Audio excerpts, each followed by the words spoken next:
Halo Homra, balik lagi di Mari Bercerita Mari Dengarkan Podcast. Seperti biasa sebelum dimulai, aku pengen ngasih tahu dulu kalau sebelum podcast ini mengudara di YouTube, Spotify, Google Podcast ataupun platform yang lainnya seperti yang kamu dengarkan saat ini, aku udah posting poster berupa pertanyaan mengenai topik yang kali ini mau dibahas dan kamu bisa berbagi tuh pengalaman kamu di kolom komentar atau postingan tersebut untuk diceritakan di sini.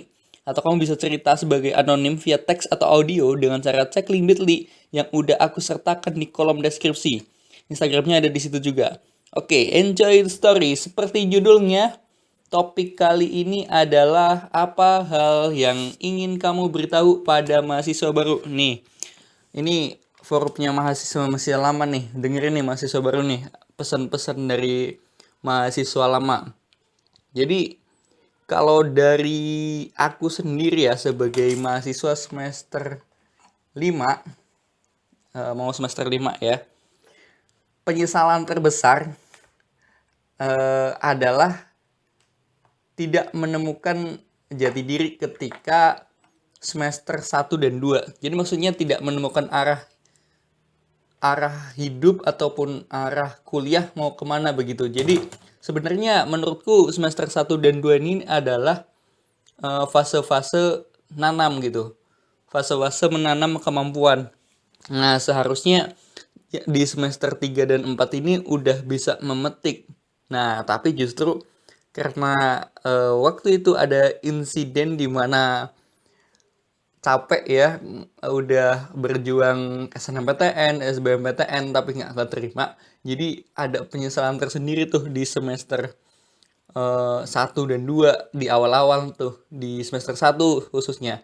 Jadi nggak fokus untuk membangun diri, malah justru selama 1 semester atau 2 semester jadi penuh dengan penyesalan kayak gitu, malah buang-buang waktu kan. Nah, maka dari itu seharusnya dari semester 1 sudah dipersiapkan nih arah dan tujuannya mau kemana kan. Arah dan tujuannya mau kemana, terus bisa mulai dibangun. Misalkan nih, oh aku kayaknya mau ini nih, mau ikut lomba apa nih. Nah, nah dari situ bisa tuh ditanam tuh pelajaran-pelajarannya, expert tuh. Ya memang dari semester 1 dan 2 pun bisa langsung ikut lomba, tetapi akan tetapi persentase untuk menangnya itu kan kecil, kecuali kalau kamu jenius banget dari SMA udah menguasai materi itu ya. Nah, tapi kalau misalkan baru awal-awal, alangkah lebih baiknya belajar dulu, ditekuni dulu, biar ketika semester 3 dan 4 tinggal memetik buahnya, dan kamu pun bakalan unstoppable gitu. Entah apa dalam hal apapun itu, dalam bisnis, dalam apapun itu. Oke, lanjut nih ke cerita dari ini, aku ambil dari Quora ya. Ini cerita dari Samudra Fadila Jamaluddin, sarjana psikologi UGM. Oke, apa hal yang ingin kamu beritahu pada mahasiswa baru? Ada beberapa saran yang dapat saya berikan untuk para mahasiswa baru. Berikut beberapa di antaranya. Oh ya, satu lagi sebelum ke situ, pesan dariku juga, jangan lupa karena ternyata setelah berkuliah ya, ternyata nggak ada bedanya nih swasta ataupun negeri gitu bagiku ya. Ya beda di bayarnya doang. Mungkin ada beberapa swasta yang bayarnya tinggi, ada pun yang kecil gitu kan. Negeri pun sama sebenarnya. Nah, biasanya kalau yang bayarnya tinggi itu juga dibandingin sama kualitasnya kan. Nah, cuma kalah di prestisnya aja sih. Jadi tidak memiliki kebanggaan tersendiri gitu. Nggak bisa sombong gitu ya. Tapi kan kalau misalkan tujuan kuliah kita bukan untuk sombong gitu kan, bukan untuk oh aku kuliah di sini nih, aku kuliah di UGM nih kayak Mbak Samudra gitu kan. Itu kalau itu bukan tujuanmu, kamu tenang aja, masuk apa manapun emas akan tetap menjadi emas gitu. Dan jangan lupa di situ juga kalau misalkan kamu ke masuk swasta, cari beasiswa ataupun sorry abaikan suara motor ya. Cari beasiswa ataupun ikut suatu kegiatan gitu, organisasi ataupun apapun itu. Karena kalau nggak ikut itu, kamu bakalan sayang banget sih udah bayar mahal gitu kan. Biasanya kan yang bagus itu mahal kan. Nah, keuntungan ikut organisasi selain kamu dapat soft skill, dapat skill yang nggak bakalan kamu dapetin di intrakurikuler di kelas, di kegiatan belajar mengajar, itu juga kamu berasa ini gitu, berasa pakai duit kampus. Maksudnya adalah karena kan pasti ada anggaran tersendiri dari kampus untuk kegiatan mahasiswa melalui organisasi itu gitu kan, pasti ada. Nah, pasti ada anggaran itu dan kamu berasa make itu gitu loh, berasa duit yang udah kita keluarkan itu kamu pakai lagi untuk kegiatan-kegiatan positif. Nah, maka dari itu penting banget untuk ikut organisasi kalau menurutku ya. Nah, selain itu harus dibarengi juga dengan dengan aktif di kelas juga. Maksudnya tetap secara akademis juga harus mantep gitu. Karena mahasiswa itu kan tidak hanya kemudian jadi organisatoris, akademis, ataupun aktivis, tetapi ketiganya harus jalan gitu. Nggak bisa genjong salah satu, tetapi banyak sih kasus-kasus genjong salah satu, ada yang kuat di akademisnya, tidak menyalahkan juga, tetapi pada dasarnya seharusnya mahasiswa menguasai semuanya gitu, biar tidak diremehkan gitu. Misalkan seorang aktivis yang aktif banget dan organisatoris bagus banget di eksternalnya, di ekstrakurikulernya gitu kan. Nah, tetapi dia memang sebuah pilihan sih, tetapi dia di interkulikulernya saat KBM itu bolos-bolosan dan sebagainya. Maksudnya nilainya juga nggak bagus gitu. Nah, maka dari itu dia bakalan diremehkan. Pun sama, mahasiswa yang akademis dia pintar di kelas tapi dia nggak ikut organisasi. Nah, sama anak-anak aktivis dan organisatoris itu pasti direndahin gitu. Itu ngapain sih kuliah mulu gitu kan. Nah, maka dari itu harus imbang sebenarnya ya, harus imbang. Tetapi memang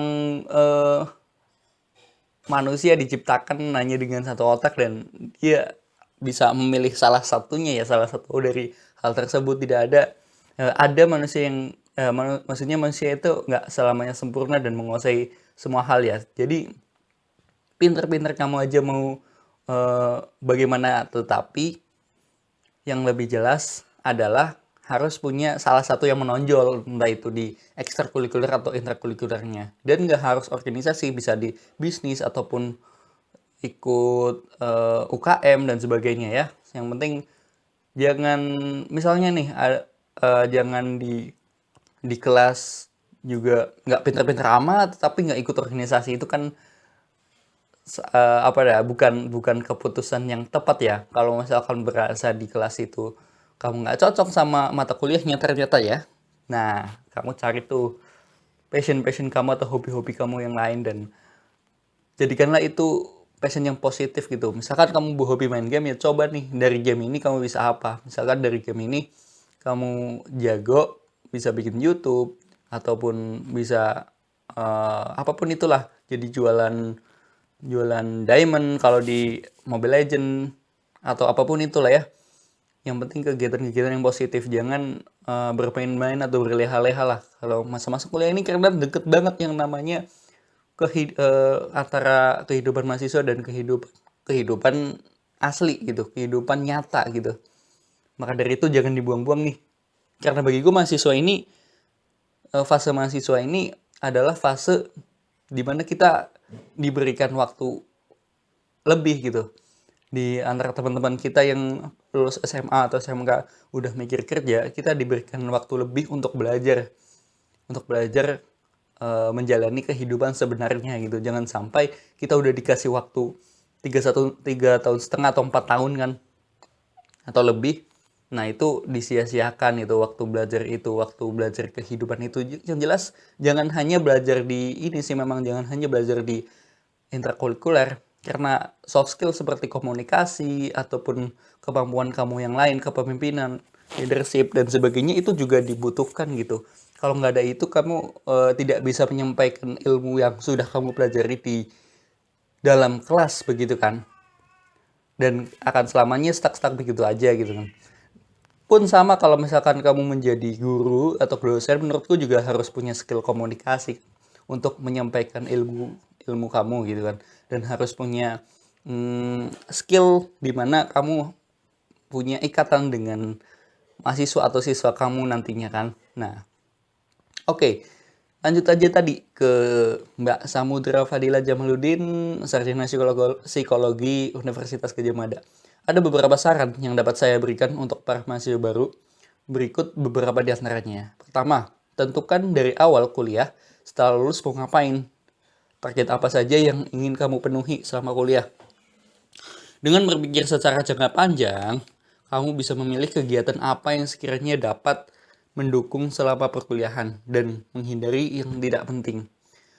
Kamu bisa mulai membentuk CV dari nol sesuai dengan minat dan tujuan karirmu di masa depan. Kamu adalah nakoda kehidupanmu, maka tentukanlah arah yang ingin kamu tuju. Yang kedua, masa kuliah seharusnya sudah bukan dijadikan sebagai masa pencarian identitas diri. Kamu sudah harus menemukannya dan mulai mengembangkannya. Jika kamu pun ternyata masih bingung ke depannya mau seperti apa, pastikan bingungmu itu hanya sampai sebatas di semester 1 kuliah aja. Setelahnya kamu mulai harus sudah memiliki arah. Ketiga, IPK bagus saja nggak cukup. Kamu harus memiliki set keterampilan yang mumpuni. Jika kamu ingin menjadi akademisi, belajarlah di kelas saja dan mendapatkan IP sempurna tidak akan cukup. Ikutlah kegiatan penelitian di kampus bersama dosen. Jika kamu tidak ingin menjadi akademisi dan ingin bekerja di bidang industri atau lainnya, maka ikutlah kegiatan yang sekiranya mendukung tujuan kamu tersebut. Nomor 4, jika kamu ingin mengikuti kegiatan organisasi, ikutlah tapi tidak usah terlalu banyak. Jangan jadi kutu loncat, ikutlah 1 atau 2 organisasi saja, namun kamu benar-benar komitmen dan aktif di situ sampai akhir masa kuliahmu. Yang kelima, IP itu penting. IPK juga penting ya. Kalau orang yang IP-nya bagus saja bisa kesulitan mendapatkan pekerjaan, apalagi yang nggak bagus. IP memang tidak terlalu mempresentasikan kecerdasan sih, akan tetapi IP itu mempresentasikan tanggung jawab. Tanggung jawab kamu terhadap pihak yang memberikan dana kuliah kamu. Bisa itu orang tua, bisa pula organisasi pemberi beasiswa kuliah kamu. Nah, sebisa mungkin dapat cum laude. Kalau ternyata tidak mampu, sebisa mungkin jangan di bawah 3. Nilai IP sisanya kamu gunakan untuk pengembangan diri. Nah, gak ikut organisasi itu gak dosa selama waktu yang kamu gunakan itu untuk hal yang bermanfaat.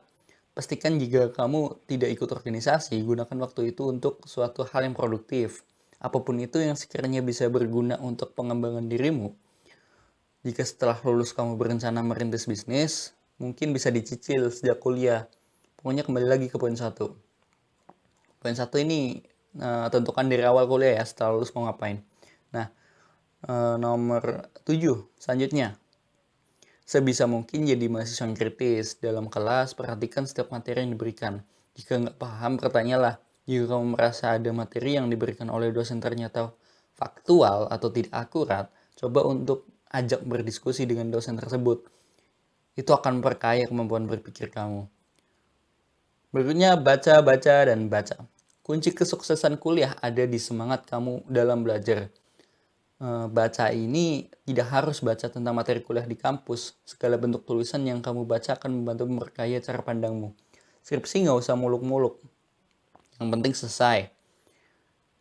Tapi muluk-muluk nggak apa-apa sih selama kamu yakin kalau kamu bisa menyelesaikannya. Kalau kamu memang ada proyeksi ke depannya ingin menjadi akademisi, bikin skripsi yang muluk-muluk tentu akan sangat membantu karirmu ke depannya. Apalagi kalau bisa tembus ke jurnal internasional. Tapi kalau kamu memang kedepannya tidak mempunyai cita-cita jadi akademisi, udah yang penting beres aja skripsinya, nggak usah muluk-muluk. Nggak perlu mempersulit diri. Yang terpenting sebenarnya proses kamu dalam menyusun skripsi tersebut. Terakhir, belajarlah secara mandiri. Kuliah bukanlah SMA lagi yang harus selalu disuapin materi di tiap kelas. Mulailah mencari suplemen materi kuliah tambahan. Jangan hanya terpaku pada sumber yang diberikan oleh dosen. Cari juga sumber materi lainmu sendiri. Ini akan sangat membantu. Oke. Banyak sekali poin-poin di sini yang diberikan. Yang pertama adalah bagaimana kita harus mempersiapkan kelulusannya. Seperti halnya kita dalam hidup juga harus mempersiapkan masa depan dan mempersiapkan kematian dengan ibadah begitu ya.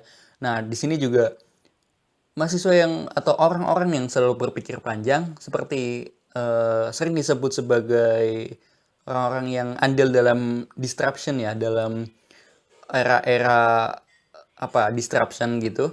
Itu biasanya orang yang berpikir 10 tahun ke depan akan menjadi seperti apa. Nah, kamu sendiri juga walaupun tidak bisa misalkan nggak bisa atau nggak andil dalam sebuah perkembangan atau perubahan era, setidaknya andil dalam perubahan diri sendiri dan membaca masa depan begitu kan. Nah, baru masuk kuliah sudah susunannya adalah bagaimana nanti setelah kamu lulus mau jadi apa.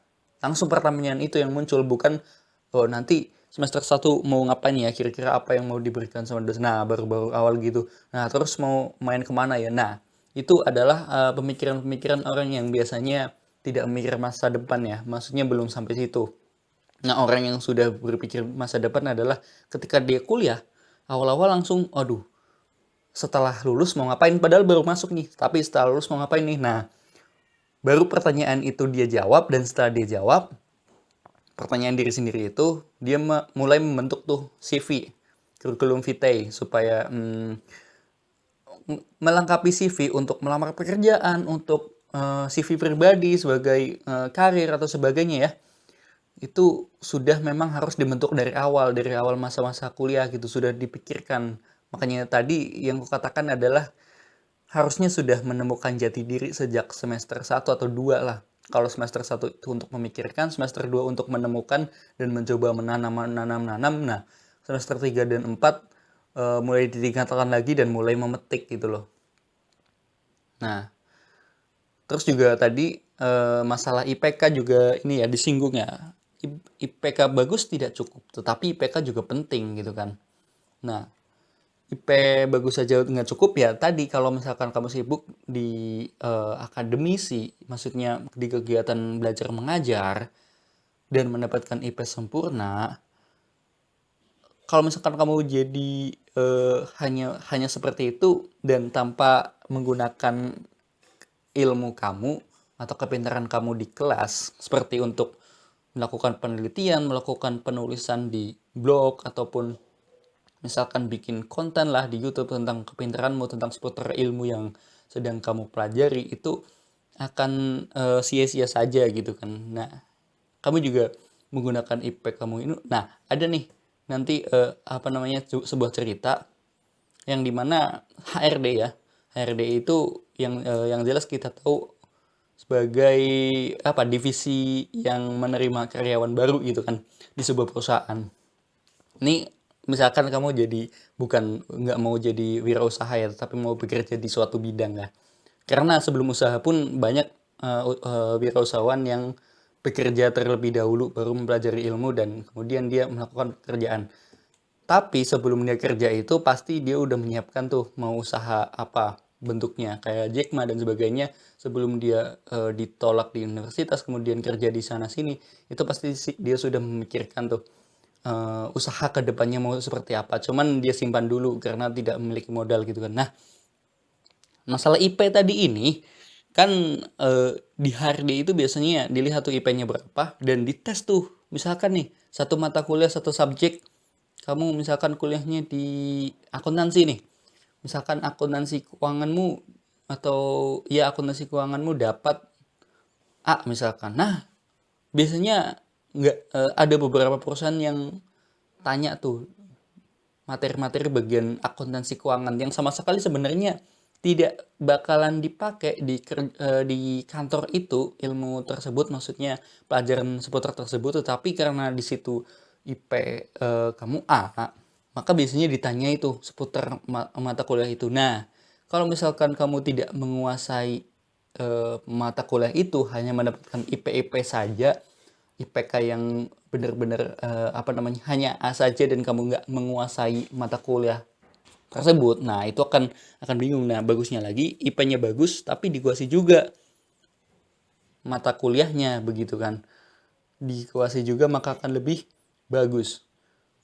Nah, tapi juga nggak cukup gitu, kamu harus mengeksplor keterampilan kamu yang lain untuk mendukung kemampuan kamu sebenarnya. Nah, IP itu sebagai tiket masuk aja kalau sebagai nilai plus kamu tiket masuk untuk masuk di segala sesuatu yang kamu inginkan seperti di kantor ataupun melamar dimanapun itu ya.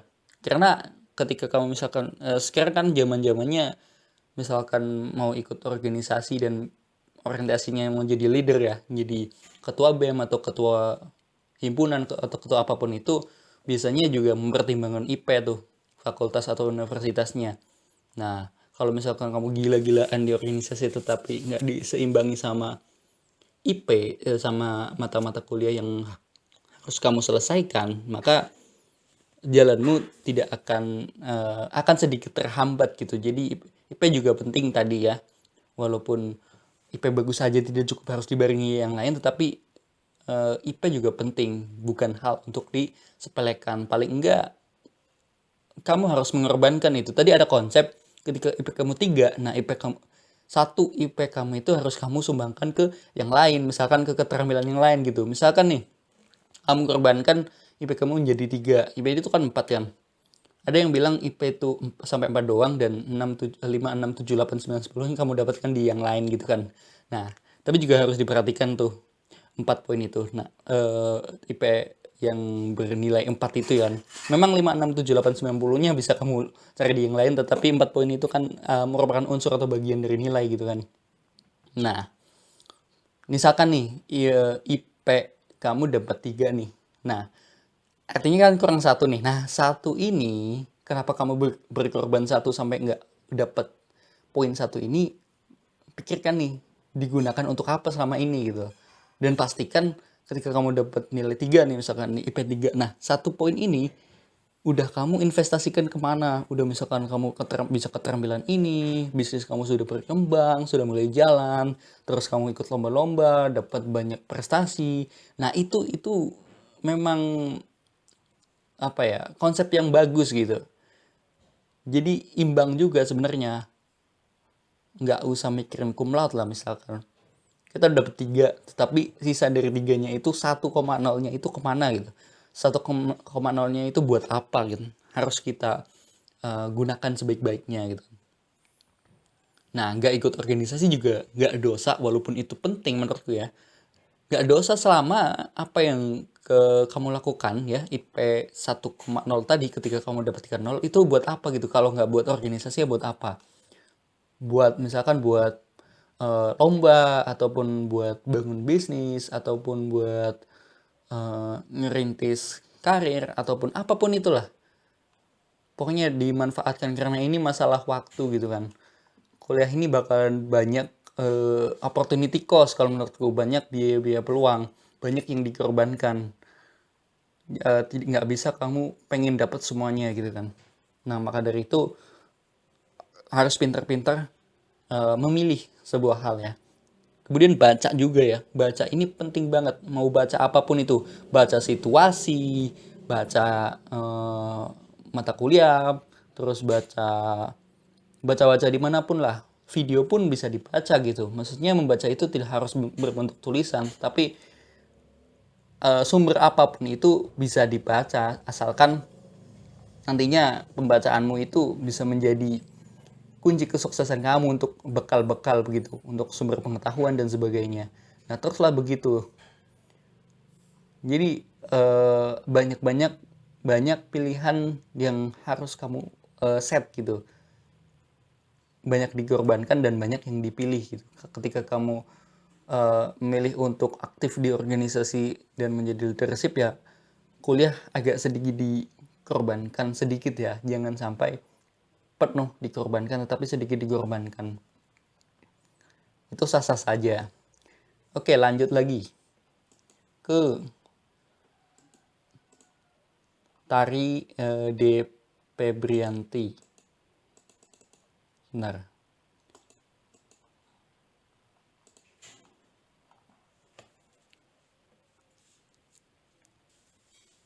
Oke, nah dari Tari D.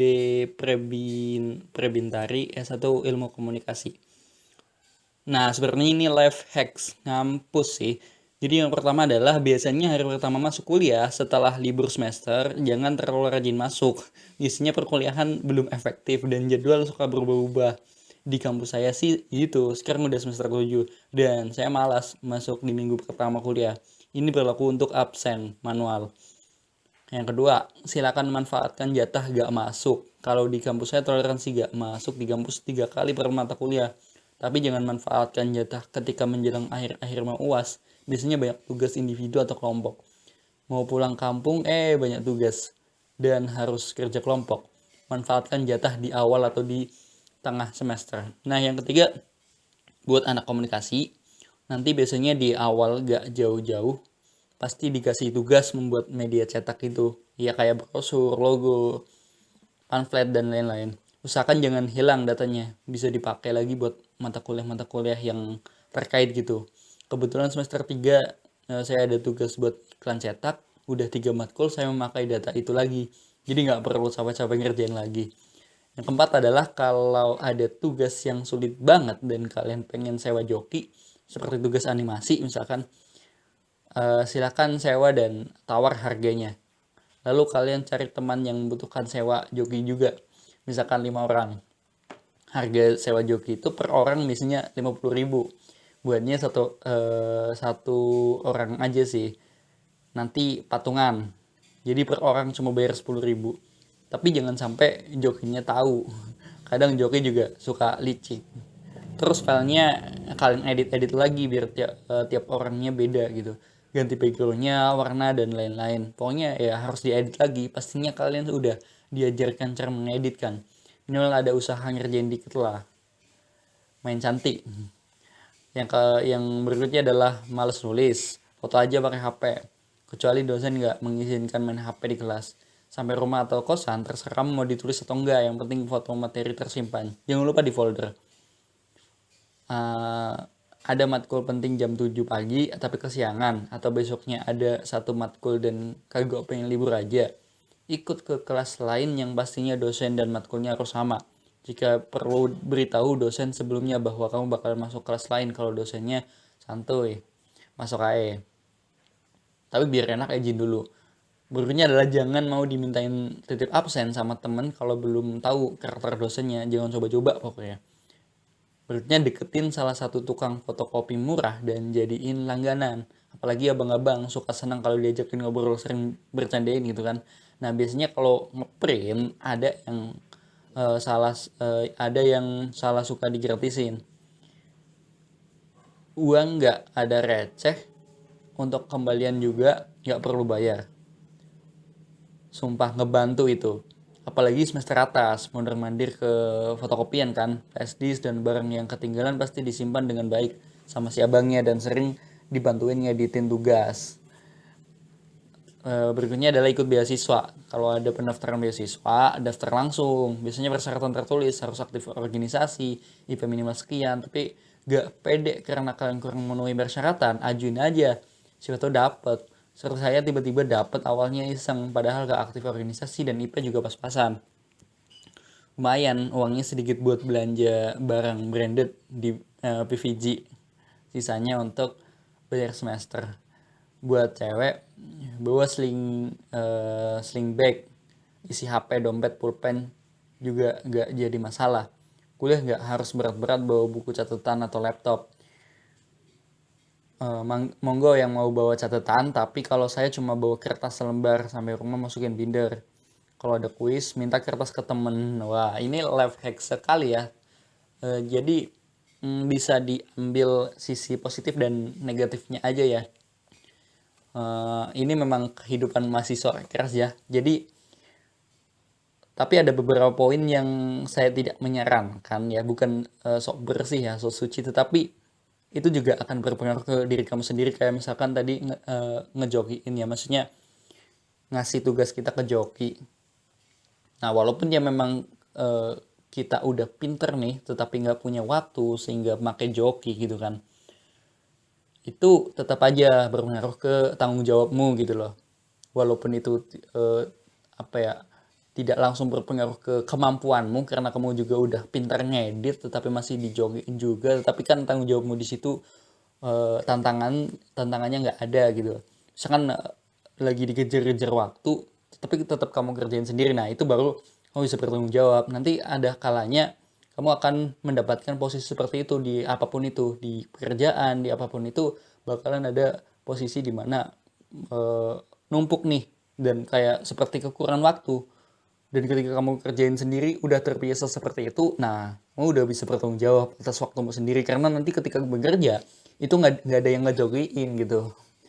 Nah, terus skip ya, contoh skip matkul juga beberapa eh, memang kalau misalkan perlu sih dipakai aja nih tuh jatah skip matkul, dan usahakan matkulnya ya yang kamu nggak bakalan ketinggalan ya, nggak bakalan ketinggalan.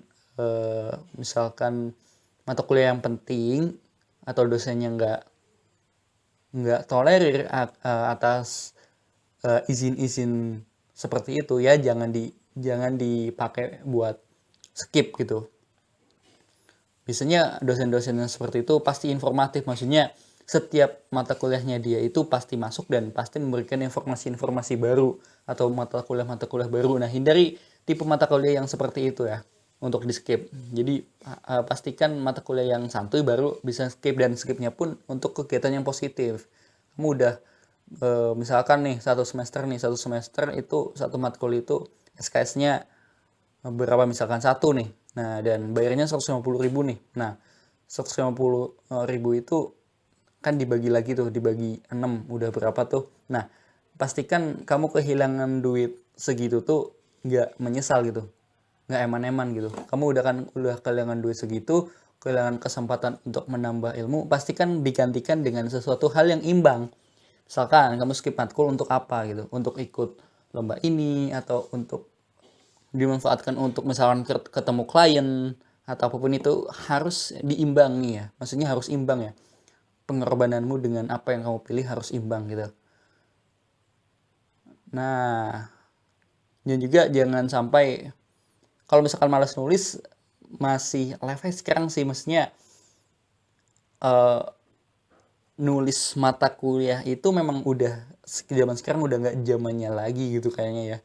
Banyak materi-materi yang udah didapat di apa namanya, di internet atau dimanapun itu. Pastikan kalau tambahan dariku sih memang foto itu bener, terus ditulis poin-poinnya aja sih.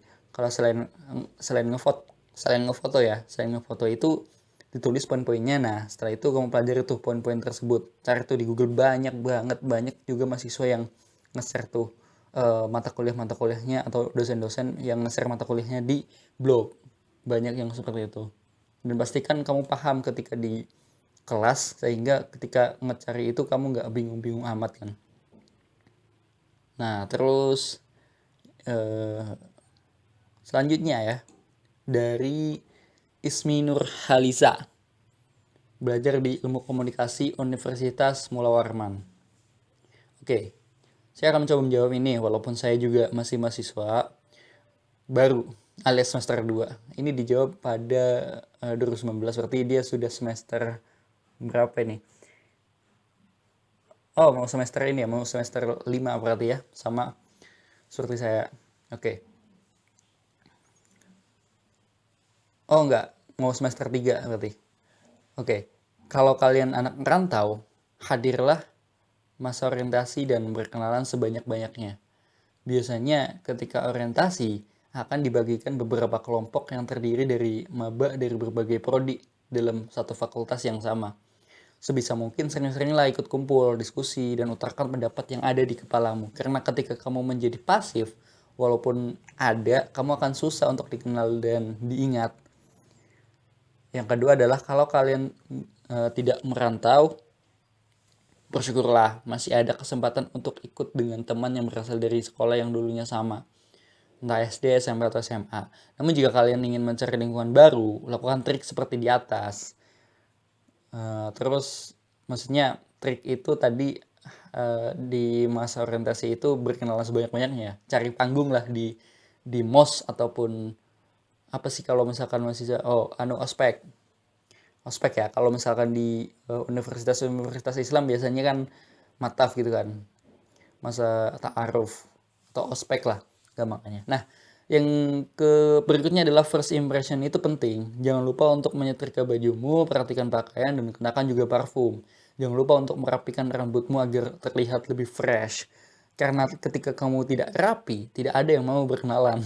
Jadi berikutnya adalah jadilah mahasiswa aktif, bukan pasif. Semakin aktif, semakin dikenal. Semakin dikenal, semakin banyak koneksi. Otak akan mendapat brilianmu tanpa rasa ragu. Jangan takut melakukan kesalahan. Asal jangan jadi tong kosong nyaring bunyinya aja. Yang berikutnya adalah ketika mulai aktif kuliah, duduklah paling depan. Karena dengan begitu, kamu akan paham dengan materi yang dijelaskan dosen.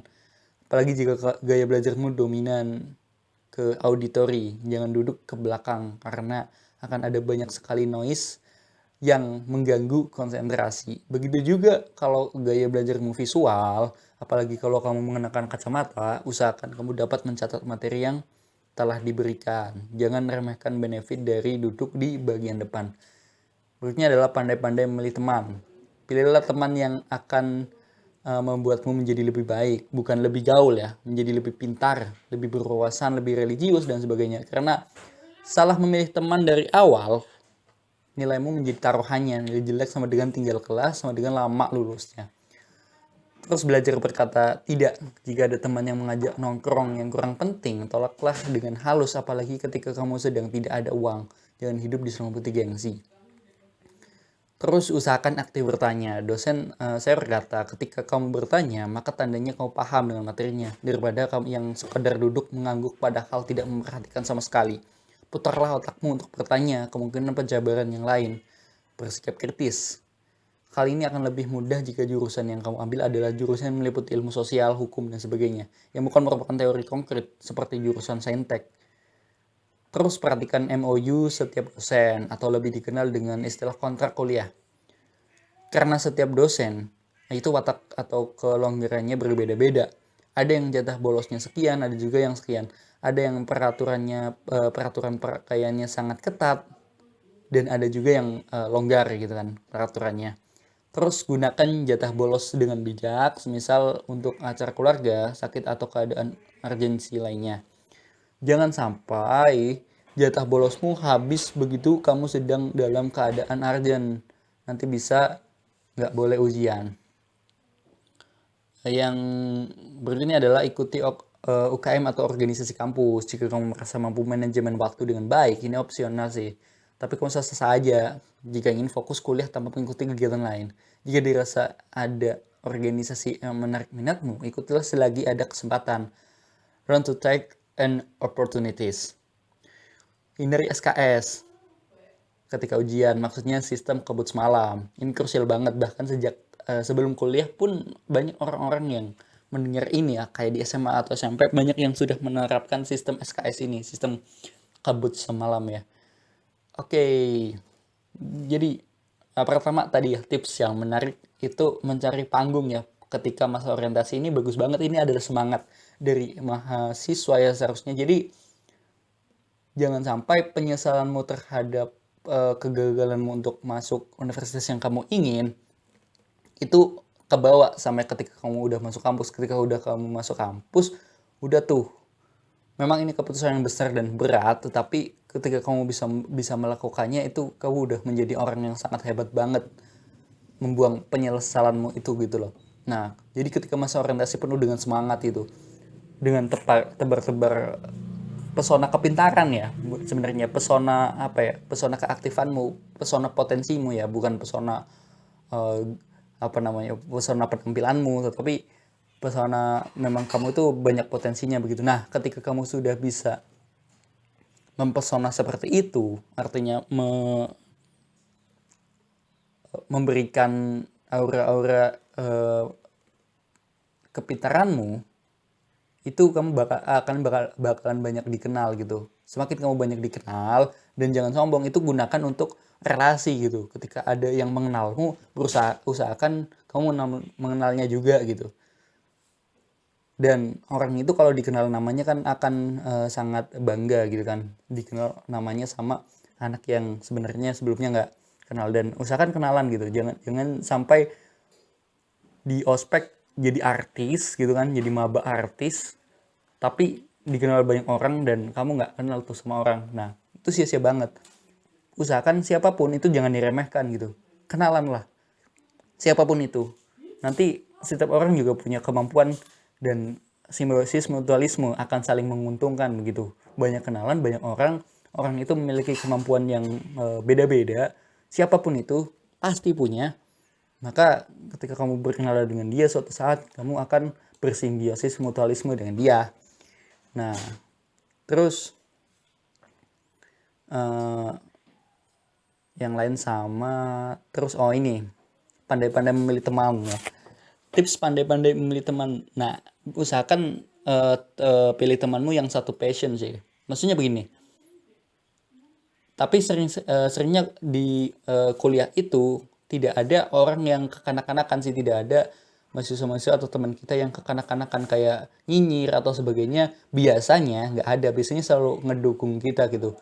Siapapun itu pasti oh kamu bagusnya di sini, baguslah lanjutkan, pasti ngedukung walaupun dia nggak suka apa yang kamu kerjakan, maksudnya nggak, bukan passionnya dia, pasti didukung gitu. Maksudnya tidak mendukung pun nggak ada yang nyinyir gitu, nggak ada yang ledek karena udah dewasa-dewasa, dan kamu pun jangan sampai nyinyir gitu terhadap apa yang dilakukan sama orang. Nah, contoh tadi pandai-pandai memilih teman, pastikan kamu memilih teman yang satu passion gitu. Pastikan kamu berada di antara kamu dihargai gitu. Misalkan nih, kamu bisa demonstrasi, bisa orasi nih, bisa orasi di jalanan nih. Nah, kamu bergabunglah atau tingkatkan skill kamu kalau misalkan menjadi politikus nantinya ya. Tingkatkan skill kamu itu di orang-orang yang memang menghargai akan orang tersebut, misalkan di organisasi, pergerakan atau sebagainya. Nah, beradalah di lingkungan seperti itu. Nah, ketika kamu orasi, kemudian kamu berpendapat bertele-tele, bukan bertele-tele, berpendapat dengan bagus di kelas, yang sangat membara-bara gitu kan, atas kesalahan yang sudah ada gitu kan. Terus kamu seperti berorasi di kelas, sebenarnya bukan orasi sih, lebih ke menyampaikan pendapat secara berapi-api gitu ya. Tetapi nah, di lingkungan kelasmu nggak dihargai, jangan bertempat atau bergaul dengan orang-orang seperti itu, orang-orang yang nggak menghargai passionmu gitu. Atau yang lain, misalkan kamu berpassion kayak jualan gitu kan, jualan terus kamu jualan di sana sini, nah banyak yang menertawakanmu, dan jangan sampai di lingkungan seperti itu, di lingkungan dimana kamu tidak dihargai gitu. Bertemanlah di mana di lingkungan satu passion sehingga kamu juga dihargai di situ, sehingga kemampuanmu juga akan lebih terasa. Lupakan teman-teman yang nggak satu passion atau meremehkanmu gitu, lupakan dia. Itu belum nggak bisa disebut sebagai teman gitu. Teman untuk sukses ya tetap baik saja, jangan dimusuhi, jangan apapun itu, tetapi memilih untuk intensitas ketemu sama dia itu, sama orang-orang seperti itu tuh dijauhi gitu, intensitasnya dikurangi gitu. Karena sejatinya orang yang meremehkan itu ingin dapat pengakuan dengan cara meremehkan orang lain gitu, dengan cara meremehkan orang lain bahwa dirinya lebih bagus daripada dia. Nah, dia butuh pengakuan sebenarnya, tapi hindari orang-orang seperti itu. Terus apa lagi nih? Oh iya, soal manajemen waktu tadi ya, ketika kamu ikut organisasi atau ikut UKM ataupun apapun itu, karena kita masih ada tanggung jawab kuliah ya tadi, tanggung jawab terhadap orang yang membiayai, bener. Dan ketika kamu bisa membiayai kuliah kamu sendiri pun, misalkan dengan duit kamu sendiri atau dengan beasiswa, usahakan tetap tanggung jawab dengan itu, apalagi beasiswa ya, masih kaitannya dengan orang. Misalkan nih kamu punya duit sendiri hasil usaha kerja keras tanpa bantuan orang tua, tanpa bantuan siapapun, dan berhasil untuk bayar kuliah sendiri. Nah, tetap bertanggung jawab lah, karena kamu udah membayar itu. Bisa bayar kuliah, kenapa nggak bisa nyelesain kuliah atau tanggung jawab sama kuliahmu sendiri gitu. Ketika kamu bisa tanggung jawab untuk bayar, ya tentu bisa tanggung jawab untuk menanggung-jawabi apa yang kamu bayar gitu kan.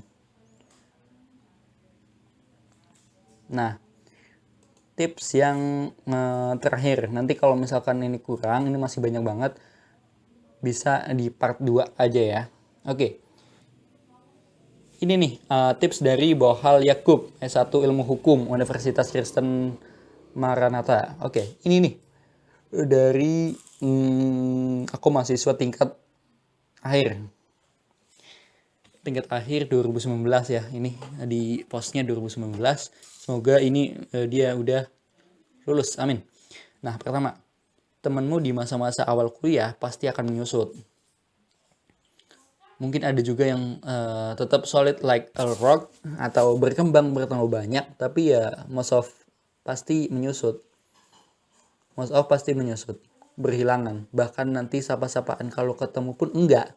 Padahal gak ada masalah. Nah, kalau kamu merasa dirimu adalah leader of the packs, gak perlu merangkul kembali temanmu yang perlahan menjauh gitu. Orang punya rasa nyamannya sendiri. Yang kedua, kalau kamu laki dan merasa, wow, aku ini jago banget berantem, simpan itu dalam hati. Jangan ditunjukin, apalagi malah nantang-nantangin senior atau teman sangkatan. Nasibmu akan naas. Percayalah adikku. Yang ketiga, kalau kamu berantau, mohon banget jadilah air, bukan wadah. Maksudnya adalah jangan bertingkah seolah ini kampung halamanmu. Gak mau belajar budaya setempat, merasa kaya. Ini budaya lemah. Merasa kayak ini budaya lemah gitu. Aku tidak ingin melunturkan budayaku yang keras ini. Hei adikku, mempelajari budaya setempat gak akan melunturkan budayamu, apalagi membuatmu lemah. Itu hanya akan membuat kamu dicintai oleh akamsi, anak kampung sini, dan kemungkinan hidupmu lebih mudah, lebih besar. Yang keempat, perantau lagi nih. Jangan lupa tetap mengeratkan pertalian dengan teman-teman atau komunitas kampung halaman. Biasanya mereka lah dari brothers and sisters. Kalau gak ya masa jahat banget sama teman sekampung gitu kan. Nah, yang berikutnya adalah jangan takut bilang tidak terhadap apapun yang kamu tidak ingin lakukan. Ini seperti tadi ya. Jangan mau melakukan sesuatu untuk menjaga pertemanan padahal kamu gak mau. Karena penyesalan itu kadang gak bisa lepas dari kepala. Kecuali kalau kamu emang mau, ya YOLO. You only live once. Nah, nakal boleh, bodoh jangan. Kamu boleh kok mabok-mabokan sampai jam 5 pagi. Tapi kalau jam 7-nya kelas ya kelas. Itu baru namanya kamu nakal tapi tampan. Berikutnya adalah sangat selektif memilih teman untuk kamu anggap sebagai sahabat, di mana dia bisa jadi teman curhat ataupun tanpa filter apapun. Tapi kalau berteman kamu harus bisa berteman dengan siapapun. Terakhir adalah ini terpenting ya. Belajarlah dari siapapun, dimanapun, dengan apapun, kapanpun. Aku hanya bicara tentang akademik, malah for me it's not too important. Ini dia nggak hanya bakalan belajar akademik ya. Nah, tapi belajar banyaklah tentang menjalani hidup. Belajar melawan kesedihan, kesakitan, penolakan, belajar menikmati kebahagiaan, sukacita, rasa cinta, penghargaan, dan sebagainya. Belajar banyaklah mengenai kiat-kiat menjalani hidup. Karena apa? Sehabis kuliah, kamu akan berhadapan dengan dunia yang gak peduli latar belakangmu siapa, anak siapa, sosialnya apa. Kalau dunia mau nampar atau nendang kamu juga, dia pasti lakuin gitu. Nah, ini tips yang bagus juga ya, bukan seputar kuliah ya, tetapi seputar kehidupan sosial dan pelajaran kehidupan yang akan kamu alami ya, dan kamu bisa pelajari di kuliah juga, karena di kampus itu tempatnya miniatur kehidupan aslimu nantinya ya. Jadi di situ juga nanti ada student governmental, seperti kamu mau jadi pemerintah atau menjadi rakyatnya begitu ya. Dan kamu pun di situ mempelajari tentang kehidupan miniatur kehidupan lah, kehidupan yang akan kamu alami berikutnya, di mana kamu banyak orang yang tidak peduli apa backgroundmu dan sebagainya. Nah, tadi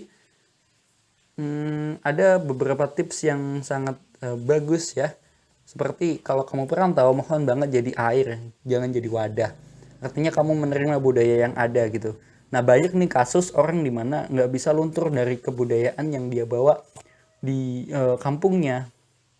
Maksudnya adalah bukan budaya seperti keseniannya ya. Kalau misalkan kesenian dibawa dikenalkan itu lebih bagus, tapi maksudnya adalah budaya-budaya yang buruknya gitu, budaya yang nggak bisa diterima di lokal gitu. Kayak misalkan, ini mohon maaf banget bukan apa-apa, tetapi kayak misalkan anak-anak kota kan biasanya ablak ngomongannya ya.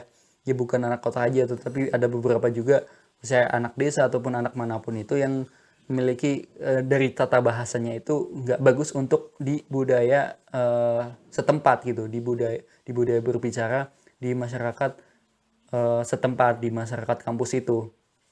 Kayak misalkan nyablak, ada omong-omongan kasar yang dimana di tempatnya dia itu sah-sah aja, maksudnya itu bahasa tongkrongannya dia gitu, jadi nggak kasar. Tetapi kalau di situ kasar ya jangan dibawa gitu, harus disesuaikan dengan orang.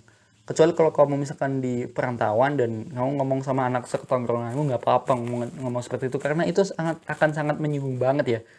Jadi harus adaptif lah jadi orang lah di budaya setempat.